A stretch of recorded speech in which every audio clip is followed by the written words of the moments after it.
بسم الله الرحمن الرحيم الصلاة والسلام على خير الأنبياء والمرسلين وحبيب الله العالمين أبي القاسم المصطفى محمد وعلى آل بيته الطيبين الطاهرين المعصومين. Dear brothers and sisters and dear viewers, Assalamu alaikum wa rahmatullahi wa barakatuh, and welcome to another episode of Ahlul Bayt TV Live, where we are discussing the tragic events that occurred to Fatima Zahra salamullah alayha. It is indeed a tragic event, and inshallah we'll be discussing throughout these nights the specific events that occurred after the death of the Prophet, how Fatima Zahra reacted to the death, what happened to her within the city that she was living, how her reactions or interactions with other people, what actually occurred to the house, and the details of her death, all through academic sources and academic research. In the studio with me, I have our dear guest, Haji Sajjad Jiyad. Assalamu alaikum. Assalamu alaikum wa barakatuh. Sajjad, you've gone through extensive research, and of course Ahlul Bayt TV are honoured and very glad to have you with us on the show. Throughout the couple of the episodes that we've had already, we've talked about various tragic events which occurred after the death of the Prophet, but I can see from the books that you have gone through in-depth research regarding this situation. Alhamdulillah, we on the onset of the show we said that the purpose is to shed some light on a tragic episode in history, but nonetheless a very important one. We are here to encourage viewers from all schools of thoughts, non-Muslims alike as well, to pick up the sources, to read. We cannot expect to ignore certain parts of history because they may offend our tastes or because they may contain some sensitive information. I think that's something that we can learn here in the West as well, that access to information, we're in the information age, things are digitized and we have access to so many books now. And our ability spreads far and wide in terms of being able to access texts and sources. So inshallah throughout today's show and next week's show as well, we're going to look at the death of Fatima Zahra, the shahada, the martyrdom of Fatima Zahra, and later on the effects and legacy.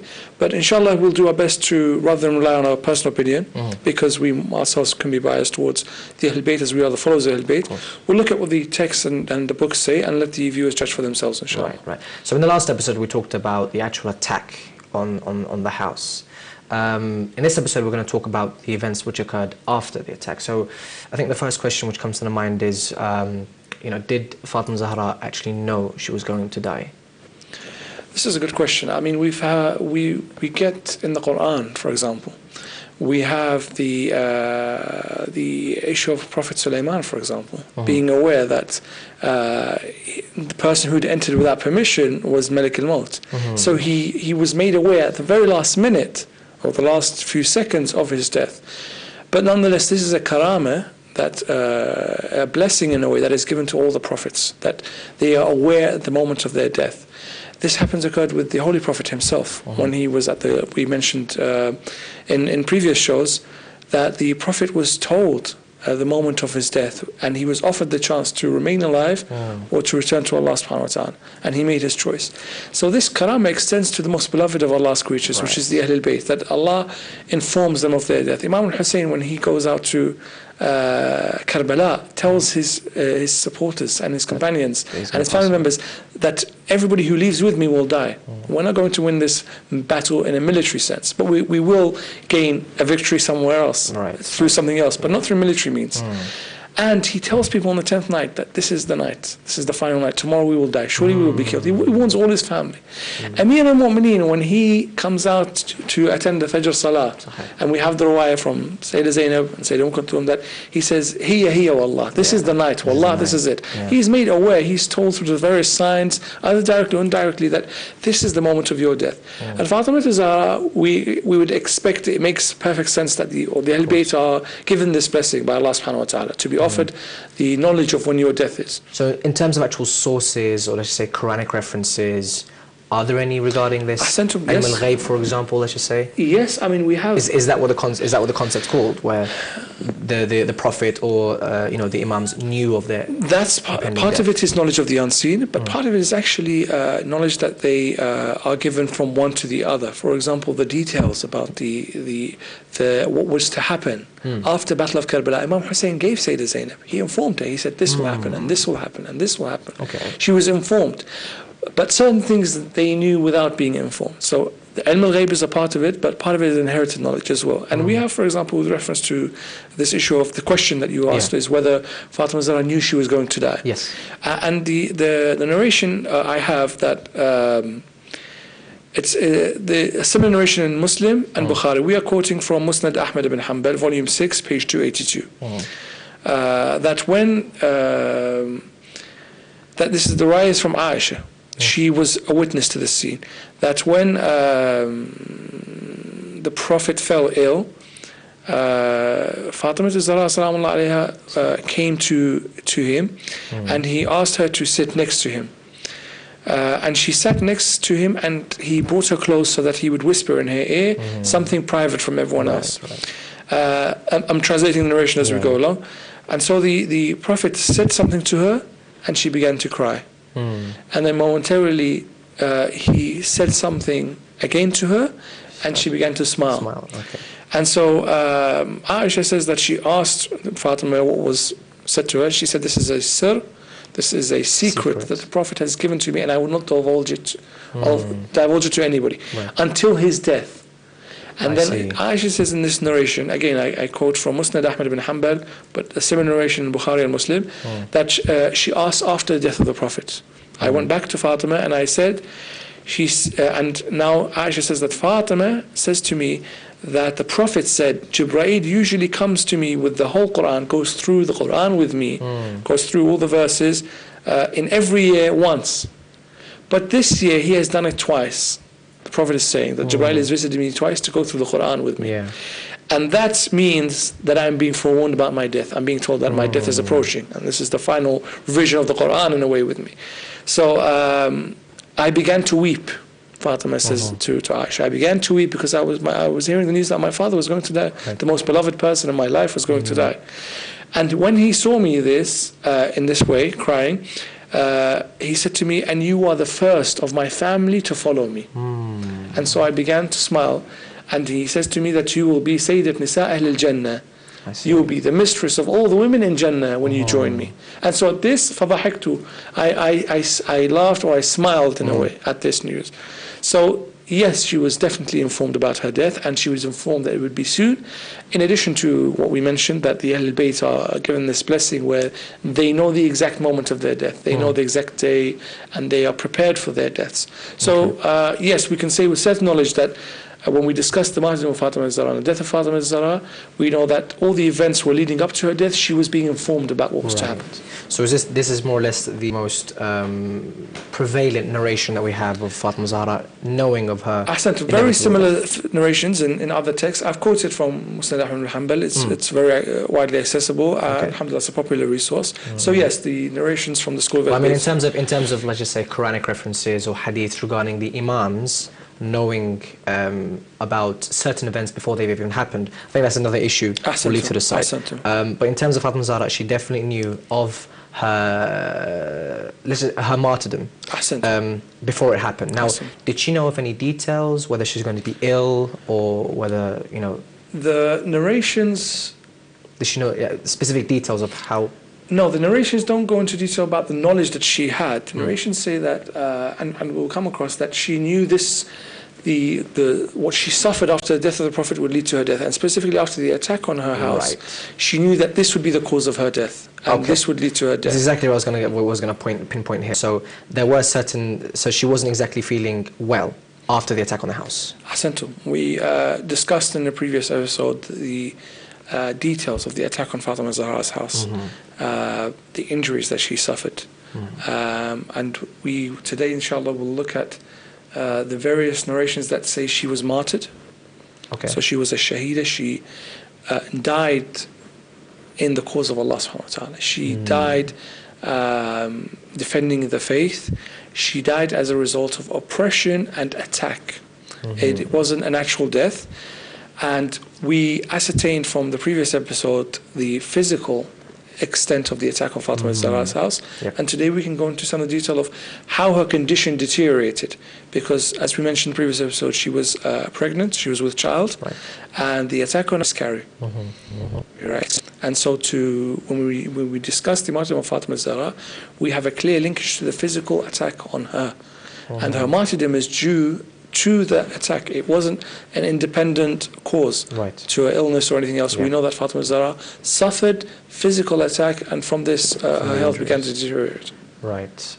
So you mentioned that certain injuries that that was occurred, or that occurred after the attack on the house, led her to being ill, and therefore, due to these injuries, she became a shaheeda. Now, in terms of the actual shaheeda concept, could you possibly expand on that? Witnessing, I know that, for example, shaheed means to witness. So she actually witnessed, that she strived in the way of Allah, and her martyrdom occurred. What exactly would you mean by shaheeda?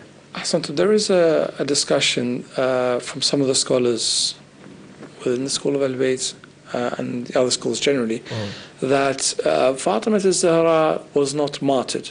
And this reference in her ziyarah and in the narrations that she was Saddiqatun Shahida, for example, means, as you mentioned, that she was a witness and a testament to Muslims generally, the Risala itself, because she was there at the time of the Prophet, Right. and after the death of the Prophet, she was a witness over the Ummah, and she was a witness on Allah's behalf, and so on, in terms of being a shaheed.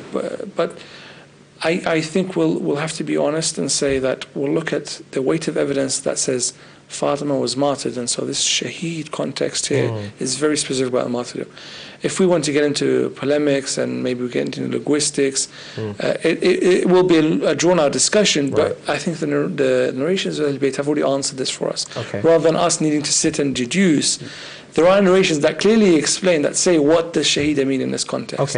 So inshallah, if you'll allow us, of course, by all means, we'll begin to talk about the words of the Ahl-Bayt with regards to Fatima being a shaheeda. And what does shaheeda mean?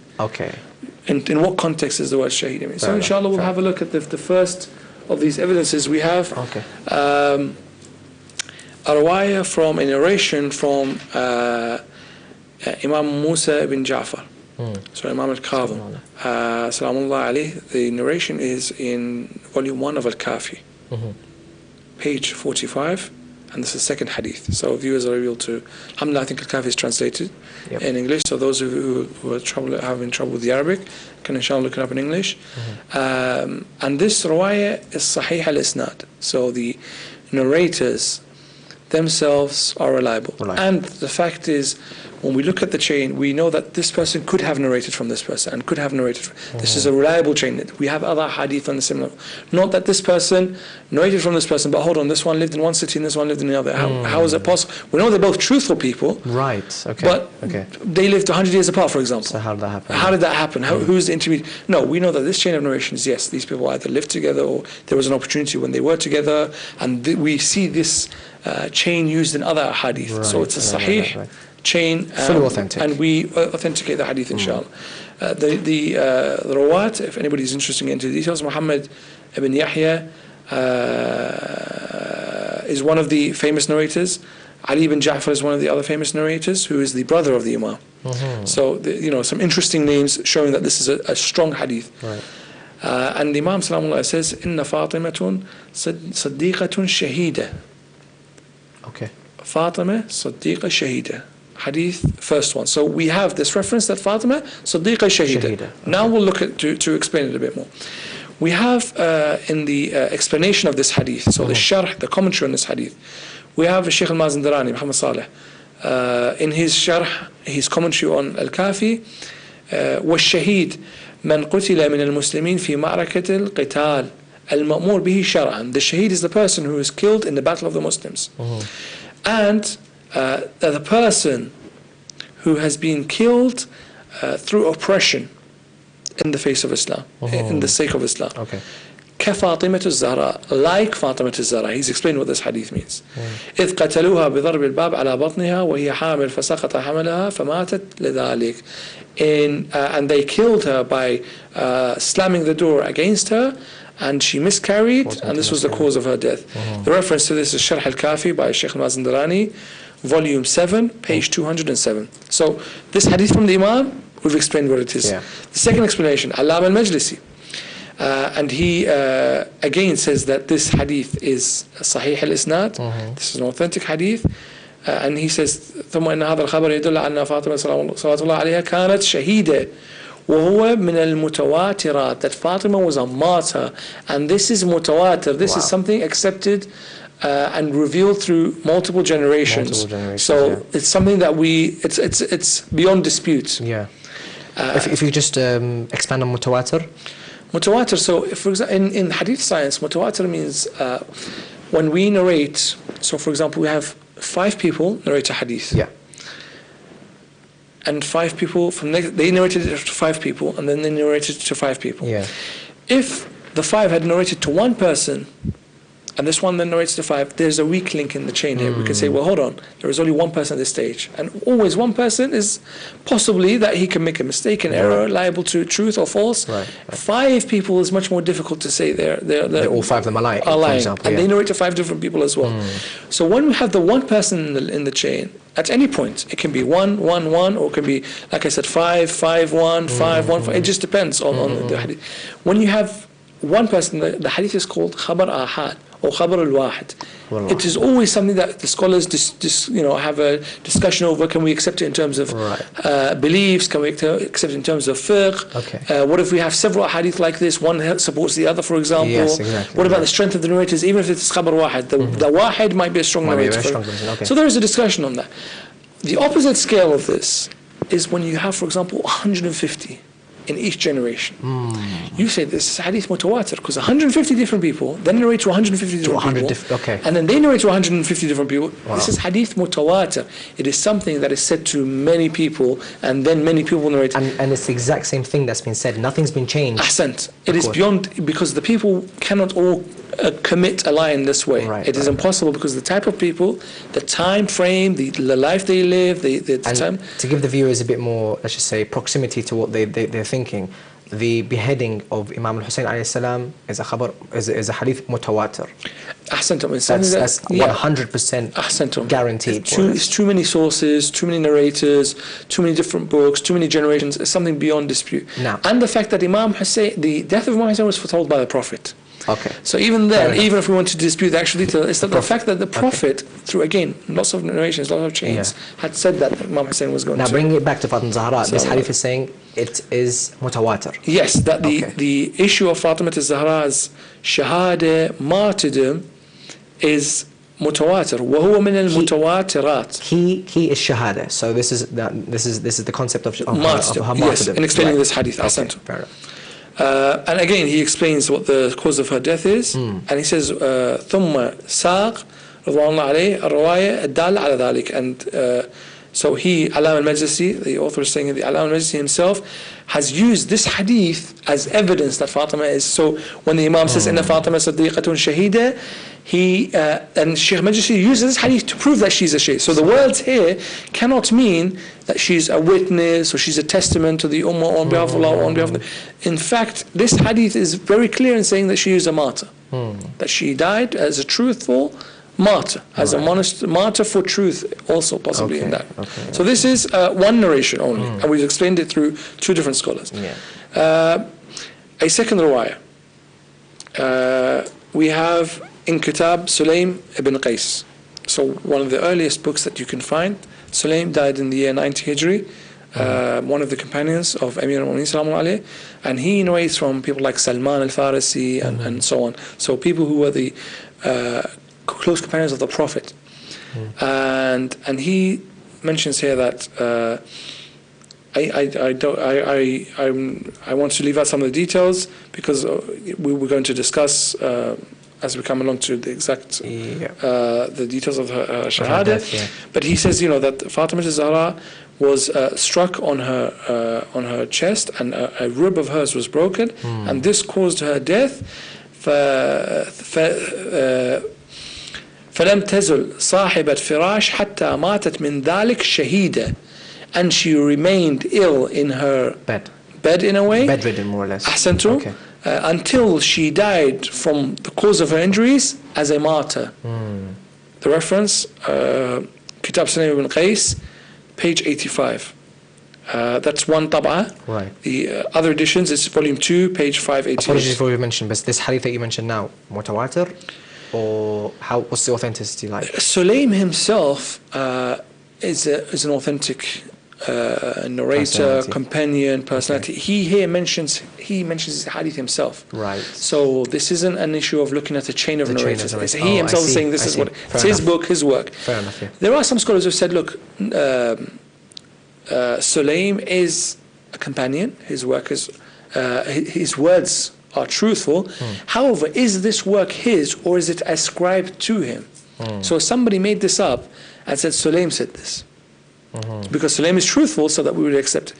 Alhamdulillah, I mean, we can go into the details, but I think we'll leave this for another time, that the book of Sulaym is authentic, the narrations are authentic. And inshallah, we're not in a position to dispute one of the earliest companions when he puts such a hadith before us. A narration, we hear from Sheikh al-Mufid. We have about 3 minutes, so we'll hear this narration, and then we go. I'll probably just shoot through a few ahadith, inshallah. Sheikh al-Mufid, Kitab al-Mazar, page 156, says again that she was a shaheeda. Right. Kamil al-Ziyarat, one of the most famous works that we have in terms of the Al-Bayt. Ibn Qawlaway says, may Allah damn the killer of Fatima Zahra. So he makes a specific reference that Fatima was killed. Kamil al-Ziyarat, page 327. The next hadith that we have here is al-Ihtijaj by al-Tabrasi, volume 1, page 109, or volume 1, page 200, depending on the edition. Right. Then we have a narration from al-Fadail. Okay. Again, using Sulaym ibn Qais, Right. a chain of narrators through Sulaym ibn Qais. Okay. Page 141. Al-Amali for Sheikh al-Tusi, page 101. Sheikh al-Tusi is one of the what's the actual content? Again, saying that, for example here, that Amir al-Mu'mineen stood over the grave of Fatima Zahra, and she was madluma maqtula. So she was killed. She was killed. She was a victim of murder. Right. Okay. But does that sort of give us a clue regarding the shahada? Well, what we're trying to explain here is every time Fatima Zahra is mentioned in terms of the ziyarah, when we look at her characteristics, the words are Siddiqatun Shahida. And every one of these narrations is saying that whenever we say Shahida about Fatima Zahra, it means she's a martyr. Right, okay. And we've established the cause of, in the previous episodes, that she was attacked, and we've put a link between that. Fatima Zahra physically attacked, Fatima Zahra dies because of her injuries. Those injuries were caused on purpose. She's a martyr, as these narrations are saying. Again, we can go into more detail. Malahir al-Faqih, volume 2, page 341. We don't want to bore the viewers, but beyond dispute, Fatima Zahra died a martyr. The hadith of Al-Bayt have said that she died a martyr. She died a shaheeda. She might not have died at the time. So immediately she was attacked. It took a period of days, and that her increasing sickness and ill health is the cause of her death, and she died a martyr. Right, so okay, we can maybe touch upon the way she died. Okay, we understand now that certain events occurred on the house and she was attacked, but from what you were saying is it took a while due to her health that she was martyred after the attack. So can we possibly talk about narrations regarding her actual death? How did she die? You know, where was she at the time?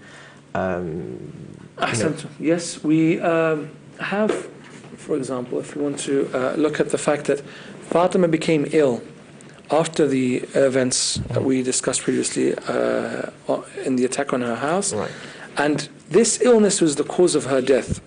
And we have here, for example, Fatima, when she was still able to, and we'll probably conclude this after the break. Yeah. When Fatima was able to. What I'd like you to do, sorry, is just a brief sort of intro regarding her death, and then we can go into the actual material content after the break, possibly. Inshallah, we're going to look at the narrations that say Fatima in her period of illness was visited by various people. And she would say that I'm going to die, and I'm going to die oppressed. And her anger was specific. Okay. And direct, and this is inshallah what the narration is going to say. No problem, no problem. I think we'll leave it at that for now. We'll take a 5-minute break. Thank you very much for listening, dear viewers. Hold tight. We will be back inshallah in about 3-4 minutes after the break, where we'll be discussing the actual death of Fatima Zahra alayha afdal as-salati wa azka salam. Please don't go away. We'll be back in 3-4 minutes inshallah. Assalamu alaikum wa rahmatullahi wa barakatuh. Rahim. Assalamu alaikum, dear viewers. Once again to Ahl Bayt TV Live, where we are discussing the tragic events that occurred to Fatima Zahra alayha afdal as-salati wa azka salam. Before the break, we talked about the narrations which talked about the fact that Fatima Zahra was a shaheeda. She was actually martyred. And of course we went in depth into the narrations regarding the tragic events that happened to her after the attack on her house, and the actual attack on her house led to her martyrdom, and so on and so forth. I have with me in the studio Haji Sajjad Jihad, who has once again just like to reiterate the fact that he has many books in front of him, and this is an academic insight into the life of Fatima Zahra. Assalamu alaikum once again. You mentioned before in the previous before the break, we were talking about the fact that Fatima Zahra was shaheed, and we went through the different hadiths, and the fact that we expanded. I think it was good for the viewers that we expanded on the facts such as terms such as mutawatir and other terms, khabar wahid, right? Now we're looking more into the narrations regarding her death. So the time period in which after the attack on her house, how she was feeling, the fact that she was ill, who visited her, for example, the anger of Fatima Zahra, which is quite, it's famous within the narrations, and then we'll talk about her death, the actual death, when she passed away to Rasulullah. And Fatima says, when she was still able to leave her house before she became entirely bedridden, she, in this narration here, the source is Al-Ghadir, volume 3, page 104, Al-Imam al-Siyasa, volume 1, page 13, Tarikh al-Tabari, volume 3, page 198, Al-Aqd al-Farid, volume 2, page 257, Tarikh Abil Fida, volume 1, page 165, Tarikh Ibn Shahna, in the year 11 Hijri, the events of the year 11 Hijri, he mentions this, and Sharh Ibn Abil Hadith for Najr Balagha, volume 2, page 19. The riwayah says that Fatima Zahra, when she was still able to, went to visit her father in the Holy Mosque, and she says, "Oh my father," I'm translating from the Arabic, "Oh my father, look at what we have suffered after you from Ibn al-Khattab and Ibn Abi Quhafa." She's saying, look at what I have suffered, what has been done to me at the hands of the first and second Khalifa. So Fatima's illness, and this period leading up to her death, she's pinpointed that the cause is the first and second Khalifa. And we know from the previous show that the attacks on the house were sanctioned, authorized, given the go-ahead by the first Khalifa and the second Khalifa. So Fatima begins this period immediately after the attack on her house, this period where she's suffering ill health, making clear to all that visit her, as we shall see now, that when she's in the time leading up to her death, she makes very clear her stance, the cause of her death, and what is to happen, what the Ummah has suffered. Okay. And so Fatima was using her death. It's very much like Imam Husayn used his death. And inshallah we'll talk in the next episode about the legacy of Fatima Zahra Shahada. But we want to say that all the actions here have a point to them. So the words Fatima Zahra uses, how she welcomes people into her house, the way she complains, the use of her grief, everything that Fatima Zahra does has an agenda, has direction, has a motive. Certain wisdom behind it. Ahsantum. She's trying to prove something. So that 1400 years later, when I pick up a book about the life of Fatima Zahra, I understand why she did that. When we say she built, as we mentioned before, al-Hasan, this house of sorrows, and she kept her grief up day and night, we want to say why. Why was someone who was previously so happy, someone who was 18 years old, someone so loved, someone at the heart of this Ahl al-Bayt, someone who the Prophet says Am-o-Abiha, he gives us a huge title.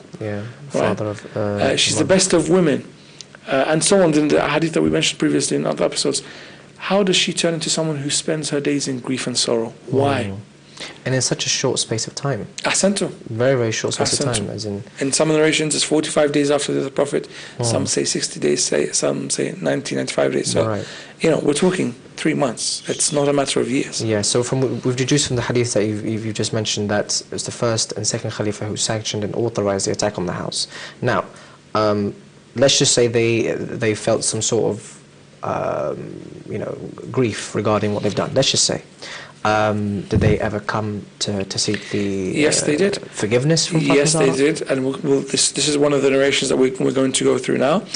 And the people, generally, the people of Medina, after the khutbah of Fatima Zahra that we mentioned in episode 3 and 4, the speech of Fatima Zahra left no excuses for anybody. She made sure that as many people heard it as possible. Right. She said, anybody who here does not stand up for us, the Al-Bayt, you have all taken part in the oppression. You are all responsible. On the Day of Judgment, you will all be asked, why did you not do so and so? If you haven't physically come out and oppressed us, by sitting down, you've also done the same thing. By not standing up for us, you've done the same thing.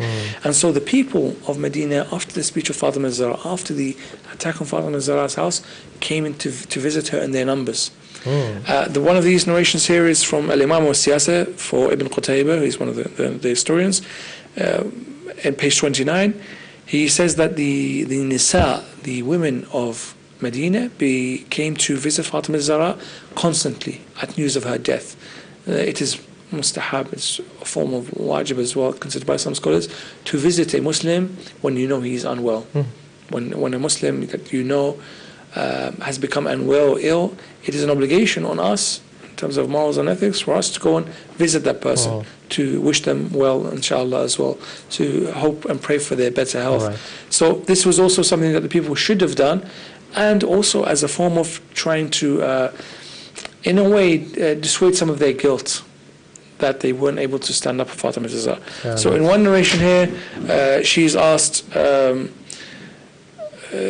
men are apologetic about what happened, and we want you to accept our apologies. And she says, it says the men. So obviously we expect that the people at the time who controlled some of the levers of power, the people who were commanders in the army, they were all going to be men. So these were the ones who physically could stand up for the Ahl al-Bayt. Right. Okay. So she talks to them first and foremost. In her khutbah, she says to them, the people of power. The people of power, you, the men of Muhajirin and Ansar, you were the ones that could do something about the situation. You are not willing to do so. You fought for the Prophet, but this is also fighting for the Prophet. This is also keeping up what the Prophet wants. And so the women of Medina began to visit Fatima when they heard of the attack on her house and her illness, and they began to seek apology and forgiveness for their husbands. Okay. And they say that, can you accept our apologies, the apologies of our husbands? And she says, away from me. And she says, away from me. لا عذر بعد تعذير ولا أمر بعد تقصير.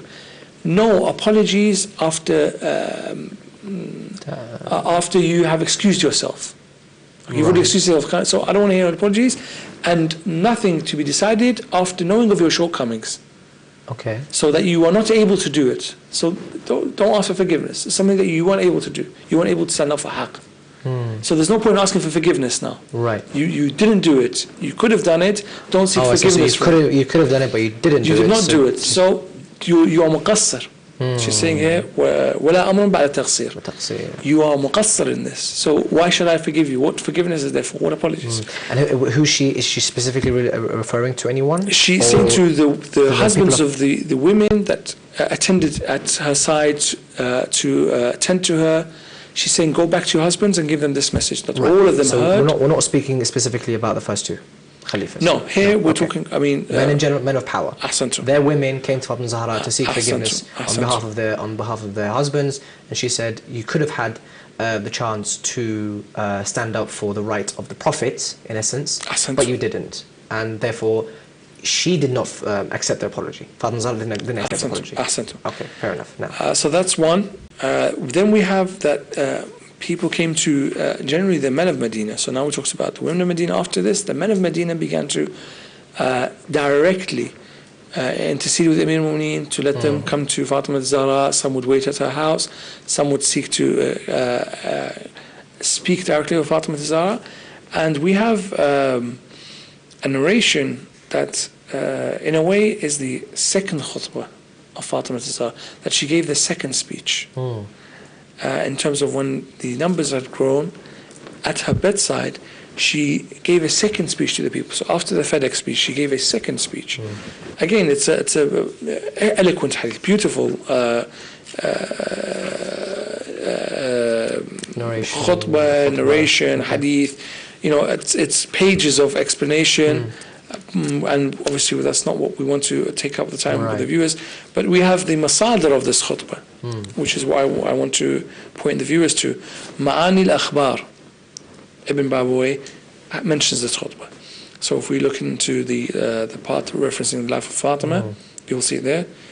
Al-Ihtijaj al-Tabrasi, Amal al-Shaykh Tusi, Dalal al-Imam al-Tabari, Balaghat al-Nisa, we mentioned this in previous episodes. Kashf al-Ghumma, Sharh Nahj al-Balagha, Ibn Abi al-Hadid. She gave a speech where she makes it very, very clear that the opportunity has been missed. The people have not stood up for the rights of their debate. They have taken what is best and swapped it for what is worse. They made a loss-making trade. They traded what they had like gold for something worthless. Right. And she says that Allah will punish you for this.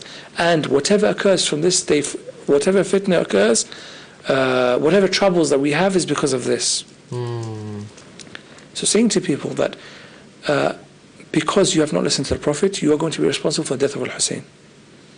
You are going to be responsible for there being hundreds of madahib. You're going to be responsible for people doing their salah wrong. You're going to be responsible. Everything that occurs with the Muslims, for the Muslims falling backwards. As we see, most of the Muslim history shows that the Muslim population began to come down from this golden age, which was close to the time of the Prophet, to an age of ignorance. And so Fatima says that because you started this, because once you've gone against what the Prophet wants, what Allah wants, you've opened up the doors, you've followed the shaitan, and you've introduced this opportunity for errors. If I could just refer back to, because there are certain narrations that state that Fatima was angry. Now, if you can just focus on the concept of let's just say anger, or Fatima Zahra's anger, and how relevant is that towards what we're speaking about. So she was angry towards specific people. Ahsantum. The first khutbah in the mosque, she challenged directly the first Khalifa. The first Khalifa. And we mentioned that in episodes 3 and 4, the tone that she used, the words that she used, the specific request to the people to rise up against the government of the first Khalifa. She was very, very blunt, very, very direct. Now, in the incident that led to the attack of Fatima Zahra's house, she would not surrender to their requests that you give bay'ah to the first Khalifa, that you give up your right. So, and this is a sad part of history. We have to point the viewers to the tone of these ahadith are tragic. It's not easy to read something about Fatima Zahra being angry or oppressed, and to hear or to read some of the narrations that say she was attacked. It's not something easy for us to do, but we are aiming to present the facts, and inshallah to let the emotions come after the facts. But the anger Fatima showed after the attack on her house was widespread, because every time these men came to her house, these women came to her house, she would make it very, very clear that she was angry. This forced the hand of the first and second Khalifa, because they needed to show that they were not emotionless, that they weren't happy that they were oppressing Fatima Zahra, that it was a result of political machinations. It was something that is natural whenever someone leads a succession. It's something that happens in any government at any time. It's possible to have these disagreements. So the second Khalifa advises the first Khalifa that we should visit Fatima Zahra. Right, okay. Because she's angry with us, lest we give the image that we are ignoring her and ignoring her anger, we are happy to oppress her. Okay, cool. And so he asks to visit Fatima Zahra. Now, my question here, let's just say they've committed a crime, okay? Now, if I've committed a crime, do they protest their innocence in any way, shape or form? Do they say, well, no, we don't have anything to do with this? Are there narrations from, let's just say, Sunni sources that speak about, or not justify, but speak about their innocence? They were not possibly not involved in the whole event. Was it someone else? In the previous episode, we discussed the issue of the sanctioning of the attack on Fatima Zahra's house. So it was, in a way, there's no more dispute about this event. It's not for us to now sit and see what the other opinions are, because it's something that for historical fact, that the attack on Fatima Zahra's section.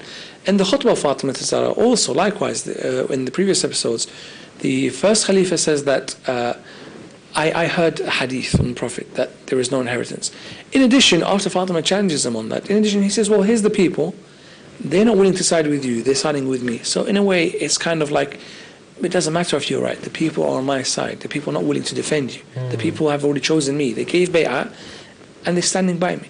So really, the issue isn't about protesting their innocence. The issue isn't about, the detail of who did what isn't really in discussion here. Now the issue is of the image that is given. Fatima has made it very, very clear. She's angry. Fatima has made it, and we talked about anger in previous episodes, that it's not an emotional, personal anger. It is the anger for the sake of Allah. It is anger at the damage being done to religion. It's not a personal issue. It's not a personal emotive issue. It is something linked to the Sharia, linked to religion itself. Being angry at change for the sake of Allah. Trying to fight bid'ah and changes in religion. So anger isn't a personal, emotional thing. Fair enough. So here, when the first Khalifa wants to visit Fatima Zahra, is to give the image that he is not happy with the oppression of Fatima. It's happened, but it's not done purposely. It's a natural, let's say, result or sacrifice or unintended side effect of the succession to the Prophet, and that they are not happy with the situation, but it's a necessary evil anyway. So Fatima refuses to see them. Okay. And narration is from Am-o-Abiha, volume 1, page 31, that they interceded with Amir al-Mu'mineen. So the first two interceded with Amir al-Mu'mineen. Because she refused to see them. Of course. She would not allow the first and second Khalifa into her house. So they interceded with Amir al-Mu'mineen. Okay. They said Fatima welcomes all the men of Medina, all the women of Medina in her house. And she says what she has to say, and they all come back and condemn us, yet she refuses to talk to us. Okay. We have a right to see Fatima Zahra, like anybody else do. She's Fatima, the daughter of the Prophet. We have a right to see her. And we request that you make a time and a place for us to meet with her. So Amir al-Mu'mineen is pressured into agreeing to allow the first and second Khalifa to meet Fatima. So he returns to Fatima Zahra and he says, first and second Khalifa have requested to see you. So what was Imam Ali's stance when he saw the two killers of his wife, for example, coming towards him and asking to see him? How did he react towards this? You have to put into perspective that Amir al-Mu'mineen is the Khalifa to the Prophet. Amir al-Mu'mineen is the Imam. His actions can't be based on his personal emotions, what he feels. He has to look at things in terms of what is most beneficial for the Muslims. Okay. But are there any anecdotes of how he felt? Because I know, for example, in Najib al-Balagha, sometimes he speaks about how he feels regarding certain situations. Ahsanta, we have, when we look at, inshallah, when we look at the actual death of Fatima Zahra and the burial, we look at the poems that Amir al-Mu'mineen says about Fatima Zahra, the words he uses in her ta'been, in the obituary of Fatima Zahra. The exact words he says about how I lost the Prophet yesterday and today I've lost Fatima, and I have lost her in such a way that she is being crushed like the flower. She's innocent. She's this beautiful light, this nur that has been taken away from me. And we see his language shows immense loss that Fatima Zahra was to him. But in terms of the dealing with the first and second Khalifa, he acts, and we say, look at even Imam Hussein, look at the way he dealt with his enemies. Okay. In a similar manner, it's not saying he gave water to the people that were going to kill and fight him. Even then, even in battle, he never pursued anyone who ran away from him. He said, be wary of attacking someone who's weak in battle. Someone who's weak, who's fallen or is injured, can't defend himself, don't attack him, just let him go. So we see that the language, the akhlaq of the al-Bayt isn't to look for enemies. Rather that they give as much opportunity to the other side to repent as possible. Okay, so now Amir al-Mu'mineen agrees to intercede, and he goes to Fatima Zahra and he says, the first and second Khalifa have requested to see you. Fatima says that I have sworn never to meet with them or talk with them, and I am angry, and I've complained to the Prophet about my anger. And Amir al-Mu'mineen says, but I have agreed to intercede for them. And so Fatima Zahra, look at the akhlaq of Fatima Zahra, she says that the house is your house, and this woman is your wife. Ultimately, you make the decisions. Ultimately, you are the Imam of the time. You know what? I have a position. I have a stance. I am also a ma'sooma. I'm also an infallible. I am also the Hujjah of Allah. Right. I have a stance. I have to do a certain thing. You have to do a certain thing. So what takes precedence? Well, there's no precedence, and we have a discussion here that Fatima Zahra, was she braver than Amir al-Mu'mineen? Was Amir al-Mu'mineen, who was Fatima right to speak out on Amir al-Mu'mineen in a way to keep quiet, which is not actually the truth? Right. Was Amir al-Mu'mineen like Imam Hassan and Hussein? Yeah. So who's right? Okay. So actually both are right. Both are correct. They're both Hujjatullah. They're both doing their jobs and roles. And we can explain in the situation here where Fatima says, look, my stance is got to be very clear. I can't see them. I cannot say, yes, I will allow them and I'll see them and I'll treat them like everybody else. I have to make clear that these two are not going to be treated like anyone else. I'm sending out a message. Okay. Amir al-Mu'mineen, allowing them into the house and speaking with me, that's Amir al-Mu'mineen's decision. He has to act a different way. Both are correct. Both need to occur. Both are necessary, but they don't impact. They don't impact negatively upon the message at all. Right. Fatima is not happy seeing them. Amir al-Mu'mineen decides to intercede for them to see Fatima. So there's different interactions and different things that are happening, which serves as a lesson for all of us, regardless of the fact that they're both ma'soomeen and both of their stances they don't overlap each other. No, they're all specific. Their respective stances are specific, not contradictory, and they're not contradictory. Exactly. So Amir al-Mu'mineen intercedes, and she says, then it's your decision. So you do whatever you feel is necessary. Amir al-Mu'mineen, you are the Hujjah. You know what to do here in this instance. And so the first and second Khalifa approach, and they say, and she says to them, they attempt to speak with Fatima Zahra. She turns her face away. They move, physically get up and move to try to face her. She turns again. Wow. They move again. She again turns away from them. 3 times the narrations say that she would move, physically turn around, and they would physically move to try to look her in the eye. And she says, what? And then they say to her, Fatima, let us speak with you. And she says, I have nothing to say to you. I have said all that I have said, and I have nothing more to say to you.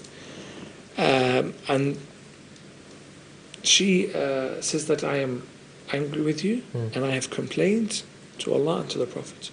Because in the first episodes we mentioned that the hadith was the anger of Fatima is the anger of the Prophet, and the anger of the Prophet is the anger of Allah. So she's trying to direct their minds specific to this point.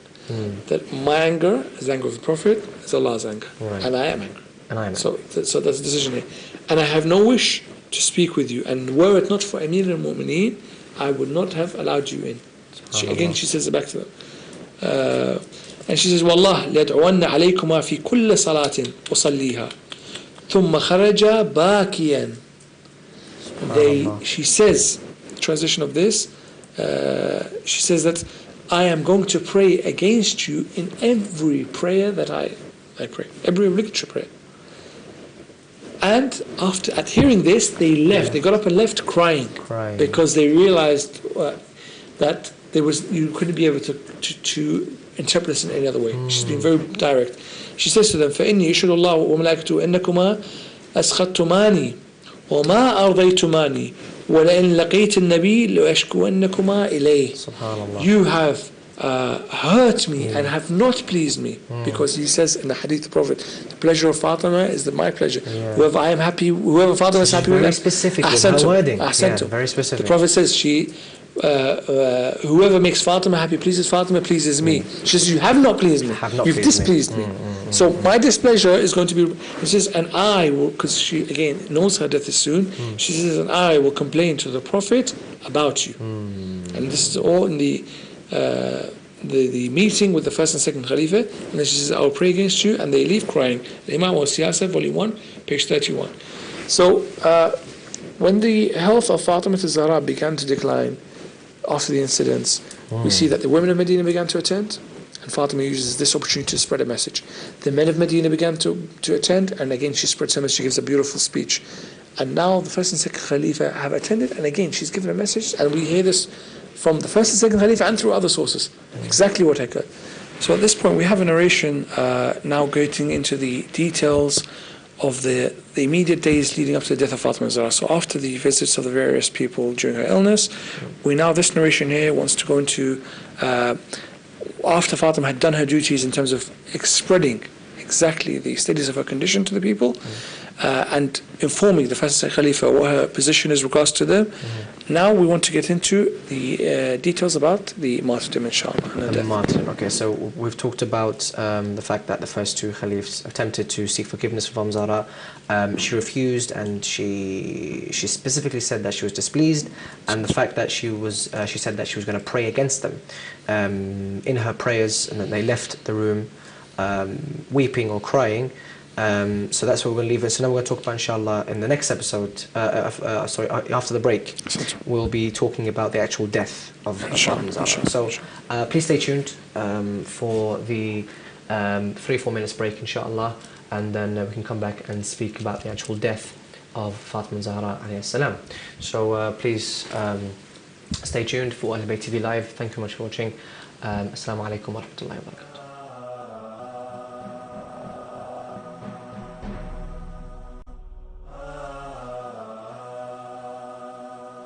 Bismillah ar-Rahman ar-Rahim. Welcome back, dear viewers, to the third installment of today's episode of Al-Bayt TV Live, where we are discussing the martyrdom of Fatima Zahra alayhi salam. We touched upon some very controversial topics, I think, in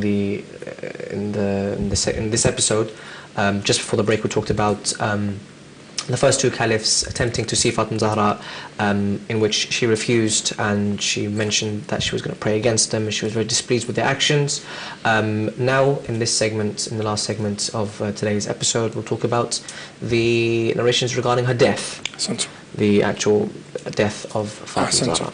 We have, I'm sure the viewers are aware that we, at the moment, Al-Bayt TV is running a documentary called The Life of Fatima. And inshallah it's a detailed look at Fatima Zahra's life, and in there the episode regarding her death mentions details of the wasiyah, the will that Fatima Zahra made for Amir al-Mu'mineen, the day of her death, so the exact details of the day of her death.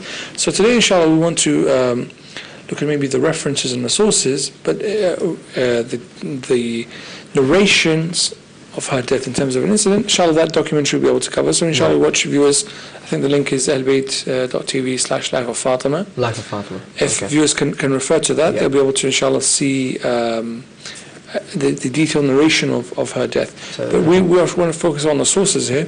We have that Fatima says to Amir al-Mu'mineen, after he enters the house, he sees for the first time since she become bedridden, she's able to stand.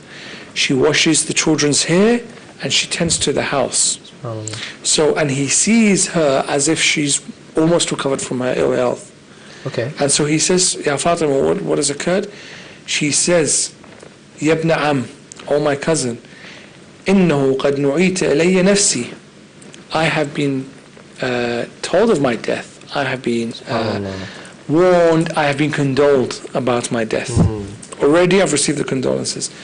And I don't see myself living beyond these few hours. be on this time period, this immediate time, so this day, these few hours. And I want to wish my will to you. I want to leave behind what I wish for you. And so Amir says, after he tells everyone to leave the house, he says to her, talk. And Fatima Zahra said, we mentioned in the documentary that she sits there with Amir al-Mu'mineen. It's a sad episode. She cries. She says to him, I hope I have not hurt you in any way. Amir al-Mu'mineen says, you are far beyond that. The details of the discussion, as I said, viewers can find elsewhere. But then she gives him the wasiyah, she gives him the will. And Amir al-Mu'mineen acts upon this, on each one of them. She says in part of the wasiyah that you أوصيك أن لا يشهد أحد جنازتي ومنها لا يشهد أحد جنازتي من هؤلاء الذين ظلموني فإنهم عدوي وعدو رسول الله ولا تترك أن يصلي علي أحد منهم ولا من أتباعهم وادفني في الليل إذا هدأت العيون ونامت الأبصار. Do not let any one of these attend my janazah, attend my funeral procession. These are the ones that oppressed me, and they are my enemies and the enemies of the Prophet. And do not allow them to pray over me, nor them, nor their followers and supporters, which generally means most of Medina, since they had given bay'ah to the first Khalifa.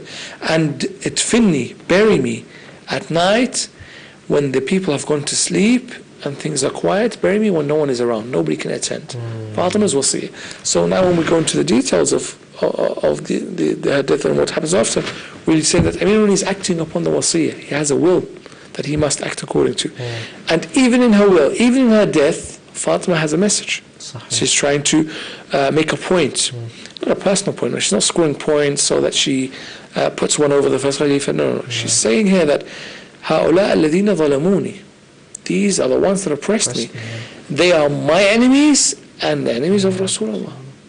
Now, so this is a clear distinction between truth and falsehood here. She's saying to everybody that now reads about the death of Fatima Zahra that, first of all, what the cause of her death was. Second of all, what her stance is with these people that caused her death. These aren't your typical murderers. It wasn't a road rage incident, or it wasn't a car crash. No, this is a deliberate, calculated, and I'm exposing this. I want everybody to know that I'm not happy. I'm angry. I'm upset.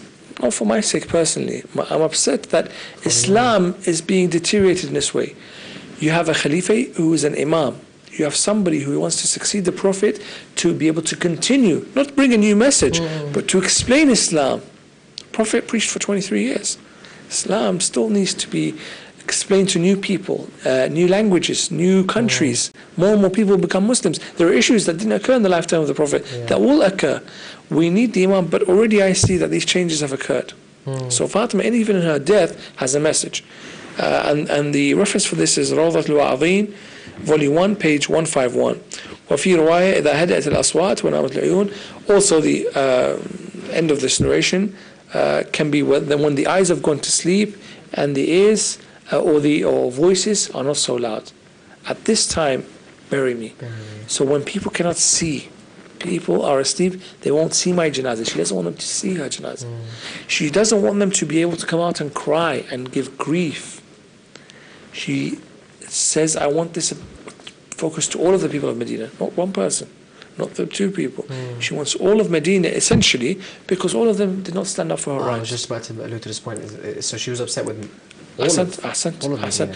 She's directed her anger because she says, وَلَا تَتْرِكْ أَنْ يُصَلِّي عَلَيَّ أَحَدًا مِّنْهُمْ وَلَا مِنْ أَتْبَاعِهِمْ.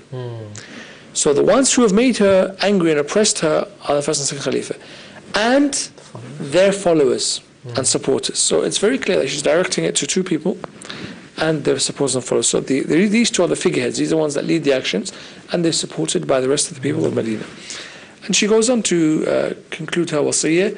Viewers, inshallah, can look at the Bihar al-Anwar, volume 43. Page 178 and 192 looks at the wasiyah of Fatima Zahra salamu alayha. And she, again, we've mentioned in the documentary that Fatima requests a coffin. She says when the Muslims bury people, or when the Arabs bury people, they carry their bodies with a sheet over them. And they carry their bodies like on a stretcher in a way. and they put them down the grave. She says, I don't like this method, because you can still see the shape of their body. It still exposes the body to people's sight, to people's views. And me, Fatima Zahra, this woman who's supposed to exemplify this kind of hijab, I don't like to see my body exposed in this way, in terms of people being able to look at my body. I don't. She says that she complains this to Asma bint Umays, who was the wife of Ja'far ibn Abi Talib. She was very close to the Ahl-Bayt. She was a particular close friend and servant of the Ahl-Bayt. She says, when I was in Habasha, when we went on the hijrah to Abyssinia, I saw that the Abyssinians build a wooden coffin, a box, and they carry their dead in this so people cannot see. Okay. And she says to Fatima that nobody's able to tell who the dead person is, whether they're a man or a woman. Was this a sunnah of the Prophet though? This, no. Up until that time, the people were buried in this, which the first to have been buried in this manner, using a coffin, was Fatima Zahra. Okay. And this is Kashf al-Ghumma, page 503 of volume 1, Bihar al-Anwar, volume 43, page 213, Tahdhib al-Ahkam, Shaykh Tusi, volume 1, page 469. The question is, were there any prophetic traditions authenticating this? No, Fatima Zahra, no, this was what she requested. So nobody before among the Muslims had been buried in this way. Right. And Fatima was the first to have been buried in this way. What I'm saying is, was it an innovation? This is something that had not been done by the Arabs or the Muslims before. Okay. And so Fatima requested this from Asma. Right. And she said, yes, I want this. So Asma then went about, and there was a narration from Imam Ja'far Sadiq, أول نعش أحدث في الإسلام نعش فاطمة. The first ever coffin used in Islam was the coffin of Fatima Zahra. إنها اشتكت شكاتها, and she goes into detail about what she said to Asma.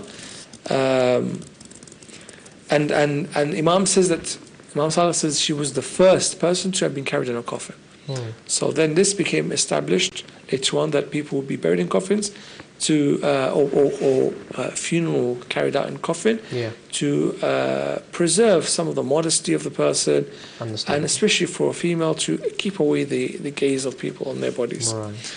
The detail of her death, I don't want to bore the viewers, but we've mentioned that the documentary lists the narrations about the procession of her janazah, the moment of her death. Amir al-Mu'mineen, al-Hasan al-Husayn, Asma, Salman, Maghdad, Abu Dhar, Ammar, and a very few select people. So we could say that number less than 20 people. And we've detailed this in the documentary. Was Abu Fadl al-Abbas present? Sorry? Abu Fadl al-Abbas. The children, Amir al-Mu'mineen at that time had not married. Yes, sorry. No, there was no one Banin. Yeah. The only children present from Amir al-Mu'mineen at that time were al-Hasan, al-Husayn, and Zainab and Kulthum. Of course. So because this was the death of Fatima Zahra. Because there are also, I'm not saying from my point of view, I've miraculously heard that people are saying that Abu Fadl al-Abbas was there. How, when he hasn't even married someone Banin yet, is another issue. Okay, sorry. We have the narrations. So no more than 20. No, the narrations. It's less than 20 people that attended the janazah of Fatima Zahra, and as I said in the documentary, we've gone into detail about narrating the event as it is. So we can say that these let's just say 20 people, they were definitely on the path of truth. Because they stuck by the message of Fatima Zahra and stood up for the message of Fatima Zahra. Essentially, the Ahl-Bayt and the 4 or 5 companions of Amir. There's not more beyond that. So it's not a matter of identifying who from the people of Medina supports Fatima Zahra. They themselves are the ones who were in the house of Amir al-Mu'mineen and defended Amir al-Mu'mineen. So they number in very few to start with, and the other Ahl-Bayt as well. So Amir al-Hasan al-Husayn. So they. It's not that significant. The overall, no, in terms of numbers. Really, it is the Ahl-Bayt and the very few. Right, okay. The general people of Medina, Fatima showed her displeasure with. The narrators have disagreed about her age when she died. Some of them say 18, some have said 21, some said 25, and then 27. There were also other narrations. The various narrations, the Bihar al-Uqba, volume 1, page 52, Mustadrak al-Hakim, volume 3, page 178, Taqrib al-Tahdhib, volume 1, page 571, Tarikh al-Khulafa, volume 1, page 75, Majma' al-Zawaid, volume 9, page 210. Mu'jam al-Kabir, volume 22, page 329. Siyar al-A'lam al-Nubala, volume 2, page 128. They contain the different narrations regarding Fatima's date of her birth, date of her death, or the age of her death. We, having looked at all these together, we've said that Fatima died at the age of 18 years old. 18 years old. So, at a young age, when, yes, health systems weren't developed, yes, people did die of disease and illness, but at 18, it is something that you query, you question. So even if we were to disregard what we mentioned earlier on in this episode, that Fatima was martyred, Fatima died because of the injuries. If we disregard all that, we can still say to die at 18 years old, a mother to young children, a death, suddenly she was fine in the lifetime of the Prophet. The Prophet dies, the narrations say 45 or 60 or 95 days, she dies. It brings too many question marks. Someone in the peak of their life. So we want to point out to the viewers that there might be a disagreement on her age, but to look at Fatima Zahra dying suddenly, shouldn't it shouldn't raise a question mark. A couple of questions, yeah. Also, the date of her death, and this is part of the legacy of Fatima Zahra. We'll talk about in the next episode. What date exactly did she die on? The narrations say that she lived for 30 or 35 days after the death of her father. Tarikh al-Yaqubi, volume 2, page 115. So a month after the death of the Prophet. Some say that she lived for 40 days. Manaqib al-Abi, volume 2, page 116. Some say 75 days, which is even stronger a narration than the previous ones. This is Manaqib al-Abi again, volume 2, page 116. Usul al-Kafi, volume 1, page 458. Imam al-Siyasa, volume 1, page 20. And others say she had lived for 95 days after the death of her father. So just over 3 months. And this is Bahar al-Wan, volume 43, page 156. This is the strongest narration. That she died 95 days after the death of the Prophet. This is the strongest narration that we have. It's not, I mean, we don't want to say it's not important to define the exact date of the death of Fatima Zahra. We want to say that there is a reason, there is a meaning. As we shall see with regards to the place of her burial. In the next, so where she's buried, the day that she died on, because there is an element of not knowing, has led to, alhamdulillah, the followers of Al-Bayt commemorating the death of Fatima Zahra on 3 different occasions at least. Majalis lasting, some of them 3 weeks. From the second Fatima, as we call it, to the third Fatima. Ongoing majalis. And I think this is only befits the stature of Fatima Zahra, that she has this amount of time dedicated to her in the year for us to look at. When we analyze the death of Fatima Zahra, we are looking beyond the emotional. We are looking beyond the issue of the oppression, the subjugation, in a way, of the Al-Bayt, taking away their properties and titles. We are looking at why was Fatima insistent on making this stand. That even in her death, people were unsure about the date, because the people of Medina did not attend. So later on, when the details were given, later on when the news goes out, some people say she was buried on so-and-so day. Some people say she was buried, but nobody attended the burial. No one attended the burial. So that's one of the reasons why this confusion is good. And that is also for us to say, well, there's a confusion because the people themselves did not attend. And the Ahl-Bayt have kept quiet on this. Amir never revealed the grave of Fatima Zahra. Why? It is to say that because Fatima did not want them to be there. Why? Because they supported injustice. She wasn't happy with them. She wasn't happy. Otherwise, in such a state, would the daughter of the Prophet have died and people would be unsure about where she died? Or immediately, everybody knows where the Prophet has died. Everybody knows where al-Hasan has died. Al-Husayn has died. Where Ali ibn Abi Talib. So at that time, and they know where the first Khalifah has died, second Khalifah is buried, the wives of the Prophet, even later generations, the Shuhada of Uhud, even early on, Shuhada, but everyone knows where they're buried. Abu Talib, Khadija, everyone knows where they're buried. Fatima, out of all this, the exception is Fatima Zahra. And on top of that, we don't even know the exact date. Why? That is part of the legacy of Fatima. So as I said, we'll go into detail. But these incidences here are meant to, and al-Bidayah and Nihaya, al-Bidayah wa Nihaya is volume 6, page 24, says that people are unsure about where Fatima is buried, her burial site. And this is for a source from the school that doesn't follow Ahl Bayt, saying that the people are unsure. People don't know where Fatima Zahra is buried. Right. And we say, well, how significant that the Prophet says, Fatima is part of me. Fatima's pleasure is my pleasure.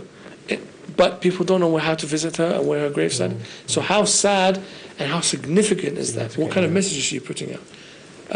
We point out that we focus on the death of Fatima Zahra, the martyrdom of Fatima Zahra, not out of enmity towards the first and second Khalifa. Rather than we say that why have things taken a turn like this? Why has this happened? Why is it that Fatima does not wish to speak with the first and second Khalifa? Why is it that she dies at a young age and so suddenly? Why is it that there is a khutbah, an attack, and a death? In very quick sequence. Khutbah. Or, if we're going back, Saqifa, khutbah, attack, death of Fatima Zahra. What's going on here? What's the linkage between them? How powerful was her message? And she, we can say that Fatima did her role beautifully. She exposed the truth.